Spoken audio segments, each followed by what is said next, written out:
En Es la Mañana de Federico,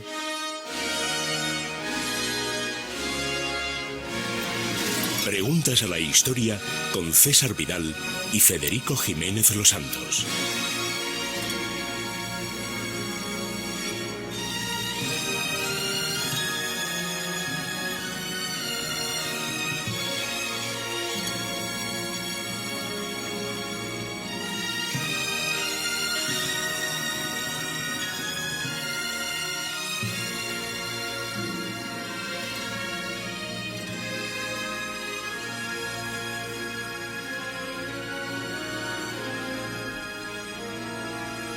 César, bienvenido.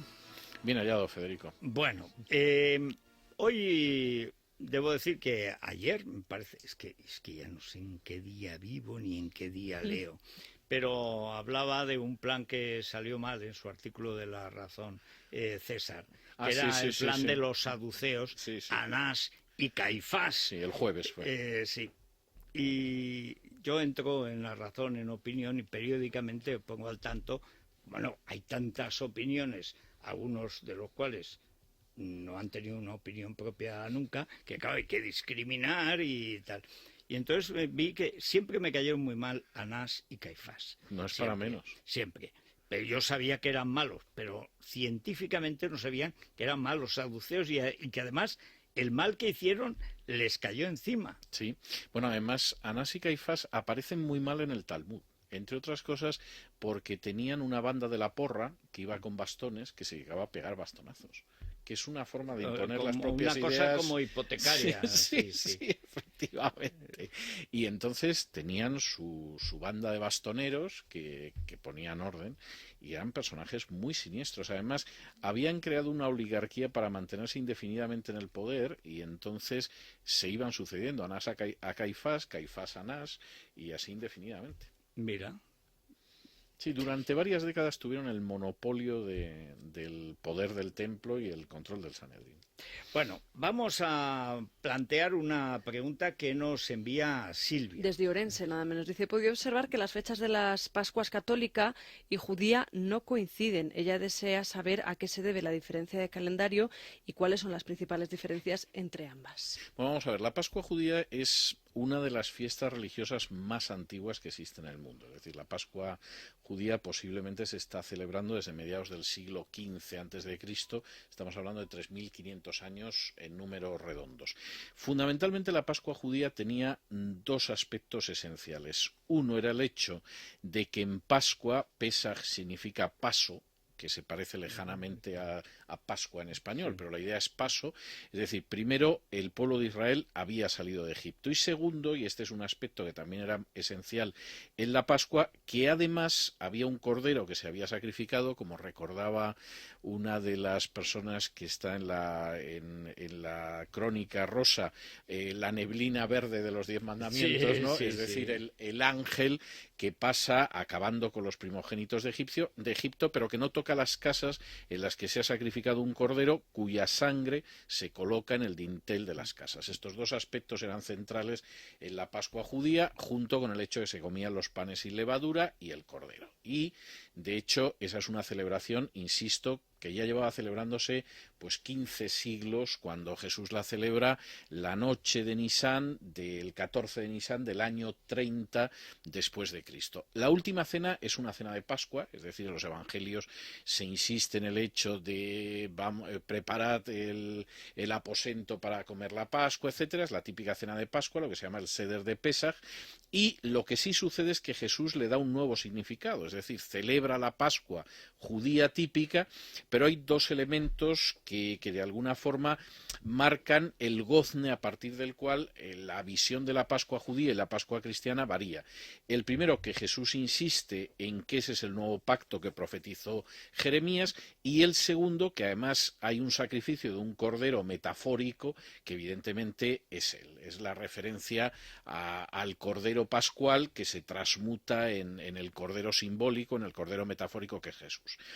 Esto hace que durante el siglo I, prácticamente durante todo el siglo I, los cristianos siguen celebrando la Pascua en la fecha judía, pero ya con un contenido añadido. Distinto. Es decir, mantienen todo el contenido de la Pascua judía, y de hecho en el libro de los Hechos de los Apóstoles, pues Pablo habla de que quiere llegar a Jerusalén para celebrar la Pascua, o en la primera carta a los Corintios habla de cómo esa Pascua incluye ya a Jesús, que es la Pascua sacrificada de los cristianos, pero fundamentalmente se mantiene la misma fecha judía, solo que con la idea de que efectivamente Jesús es la gran consumación de la Pascua judía.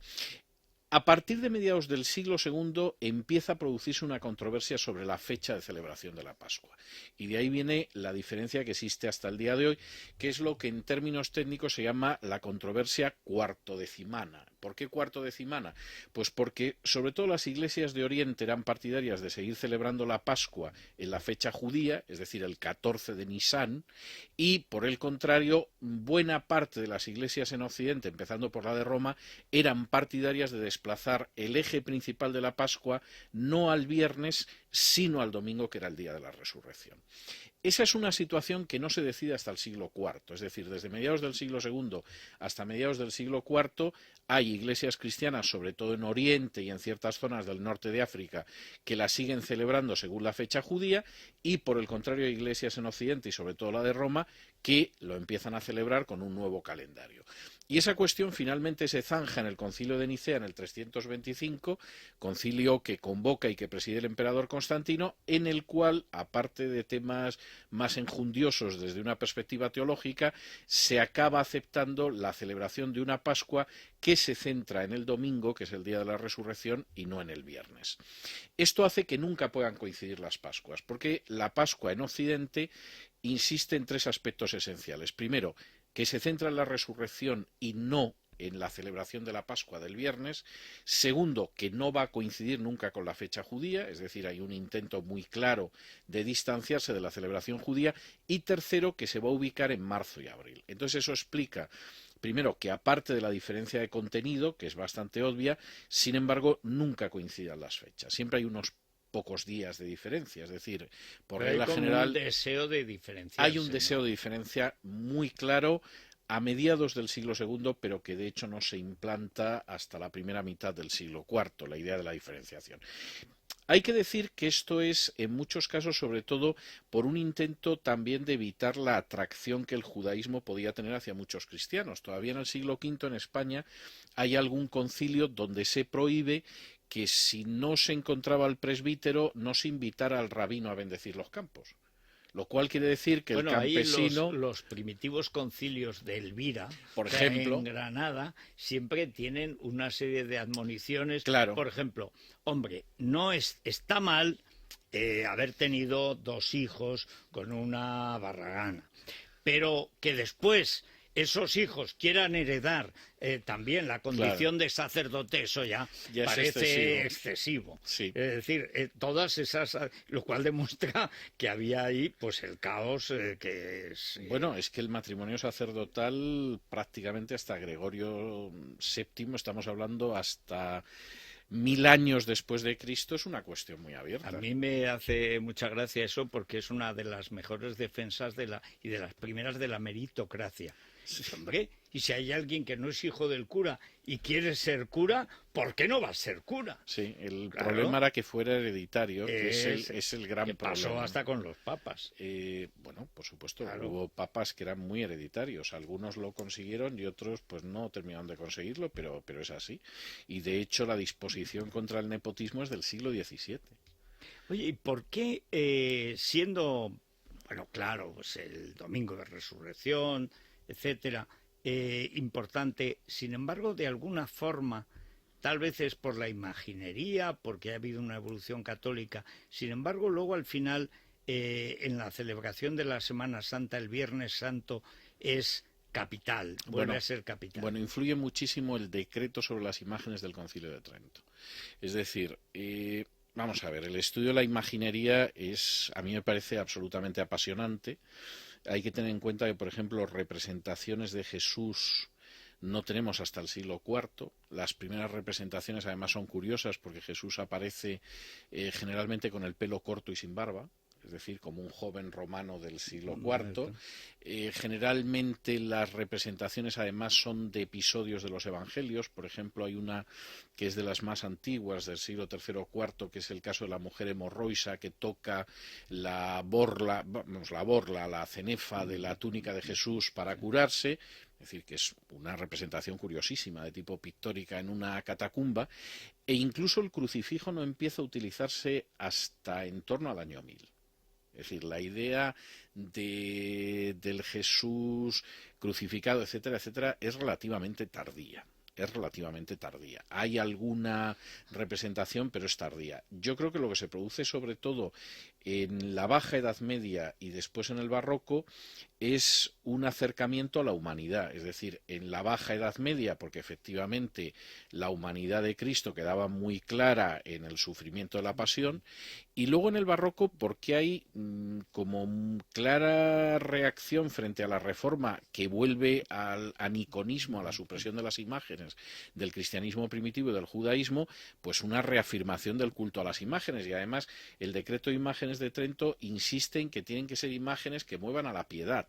Claro, no cabe la menor duda de que la imagen de un Cristo flagelado o de un Cristo clavado a la cruz o de un Cristo muerto Un Cristo yacente, lleva mucho más a provocar ciertas reacciones pues que un Cristo, como diría Machado, que no es el del madero sino el que anduvo en la mar, ¿no? Entonces, sí, un Cristo triunfante. exactamente, pues eso es algo que se escapa bastante, ¿no? Aunque curiosamente hay periodos en la Edad Media en que el Cristo por antonomasia es el Cristo triunfante.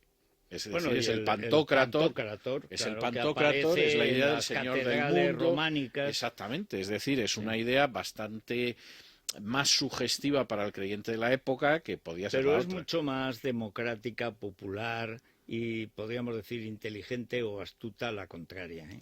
Bueno, en esa época sí, pero en una época en que cada 2 por 3 los musulmanes llegaban y arrasaban con todo lo arrasable, Eso la idea también. del Cristo Señor del Sí, universo que sí, va a no juzgar a venía los mal. justos y los injustos es mucho más esperanzadora que la del Cristo crucificado, no nos vamos a Eso engañar. evidente. O sea, el Señor de la historia del Apocalipsis para una minoría perseguida es mucho más sugestivo, ¿no? Sí. Bueno, pues... Por cierto, he música. escogido una pieza que me parecía que encajaba mucho con esto. Es un fragmento de la Gran Pascua rusa de Rimski-Korsakov, que a mí me parece una pieza maravillosa.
muy bonita. los pajaritos Risky y Korsakov. tal, muy bien. Los pajaritos en la abedula.